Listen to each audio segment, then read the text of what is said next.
আমাদের 29/10/2025 তারিখে গঙ্গারামপুর বার অ্যাসোসিয়েশনে এজিএম ছিল। সেই এজিএমে আমাদের এখানে কোনো দলগত নির্বিশেষে আমাদের এখানে চাই আমাদের বার অ্যাসোসিয়েশন সুষ্ঠুভাবে যাতে পরিচালনা হয় এবং যে বারের জন্য উন্নতি করতে পারি এবং লিটিগেন্ট পাবলিকের জন্য উন্নতি করতে পারি, তার জন্য আমরা নন পলিটিক্যাল একটা আমাদের অ্যাসোসিয়েশন আছে। কিন্তু দুঃখের সাথে আমরা দেখলাম যে কালকে আমাদের এজিএমে সেখানে কিছু পলিটিক্যাল পার্টির লোক তারা একটা মানে বাইরে থেকে তারা পলিটিক্যাল লোকদের একটা লিস্ট তৈরি করে নিয়ে এসে জোরপূর্বক সেই লিস্টটা এখানে ওদের অধিকাংশ মেম্বারের মানে মতামত না নিয়ে এখানে একটা কমিটি তৈরি করেছিল, যেটা অগণতান্ত্রিক। তাকে আমরা ধিক্কার জানাই এবং এই কমিটিতে আমরা যারা আমাদেরকে রাখা হয়েছে আমরা একযোগে আমরা সমস্ত এই কমিটি থেকে পদত্যাগ করছি। যে কাজটা করেছে আমাদের এতদিনের বারের এটা একটা ধিক্কারজনক দিন কালকে আমরা দেখলাম। এখানে সিনিয়র মেম্বার যারা ছিলেন তারা যে কমিটিটা করেছে, যে অ্যাক্টিং প্রেসিডেন্ট ছিলেন, সেটা আরও সদস্যদের অধিকাংশ সদস্যদের কোনো মতামত না নিয়ে করেছে। তার জন্য একযোগে আমরা কমিটির থেকে পদত্যাগ করছি। আপনারা কারা করেছে? এটা কোনো দলের পক্ষ থেকে করেছে কি? এখানে শাসক দলের পক্ষ থেকে এই কমিটিটা করা হয়েছে। সেখানে আমাদের যে লয়ারের মতামত নেওয়া হয়নি, সকলের মতামত নেওয়া হয়নি। 24 ঘন্টা কাটতে না কাটতে বার অ্যাসোসিয়েশনের কমিটি থেকে পদত্যাগপত্র জমা করলেন 10 জন সদস্য।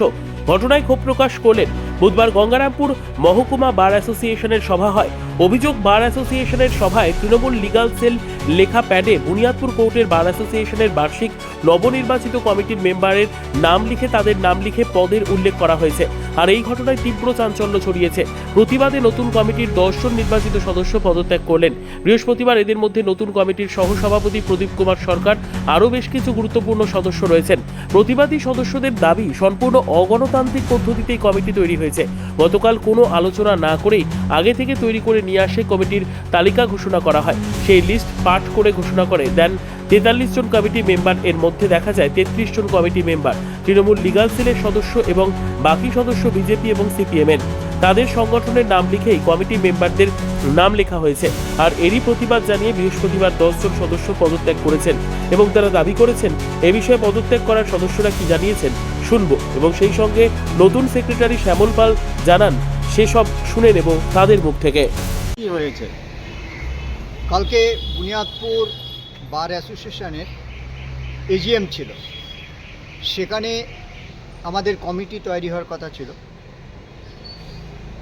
আমাদের পরম্পরায় চলে এসছে, যতদিন থেকে এই বুনিয়াদপুর কোর্ট প্রতিষ্ঠিত হয়েছে তখন থেকেই আমরা কোনো রাজনৈতিক রং না দেখে আর মিউচুয়ালের মধ্য দিয়ে যারা বারের কাজ করতে পারবে, অ্যাসোসিয়েশনের ভালো কাজ করতে পারবে, উন্নয়ন করতে পারবে, তাদের নিয়ে কমিটি তৈরি হয়। কিন্তু গতকাল যা পরিস্থিতি দেখলাম, যে আমাদের মন্ত্রী বিপ্লব মিত্র এসেছিলেন, উনি বারের গত প্রেসিডেন্ট ছিলেন, এবারও প্রেসিডেন্ট হয়েছেন। কিন্তু দেখলাম কি কোনো আলোচনা নয়, আলোচনা না করেই একটা লিস্ট বের করে শুধু পাঠ করে দিলেন। আর পাঠ করে দিলেন কে কে কোন পদে যাবে, আমাদের সঙ্গে কোনো আলোচনা করেনি। অর্থাৎ এই পরম্পরার যে নীতি সেটা ভেঙে রাজনৈতিক উদ্দেশ্য প্রণোদিতভাবে কালকে এই কমিটি ঘোষণা করেছে। আমরা তার প্রতিবাদ করছি। তার সঙ্গে উদ্দেশ্য প্রণোদিতভাবে একটা লিস্ট মিডিয়াতে দিয়েছে, উপরে লেখা আছে তৃণমূল কংগ্রেস লিগাল সেল, আর তার অধীনে আমাদের লিস্টগুলো আছে। এটা নক্কারজনক, অপমানজনক। সেই জন্য তার প্রতিবাদ করছি।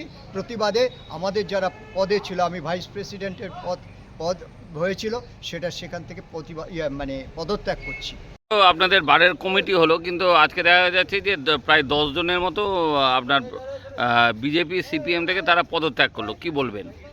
এখন লয়ারদের সার্বিক উন্নয়নের স্বার্থে কমিটিটা সর্বসম্মতিক্রমে তৈরি হয়েছে। এখন লয়ারদের যদি উন্নতি কেউ যদি না চায়, তাদের সার্বিক উন্নতির কথা যদি মাথায় না রাখে তারা যদি চলে যেতে চায় তাহলে তো আমাদের কিছু করার নেই, যদিও আমাদের কাছে এখনো পর্যন্ত কোনো অফিসিয়ালভাবে কোনো লেটার আমরা রিসিভ করিনি। ব্যুরো রিপোর্ট, উত্তর বাংলা সংবাদ।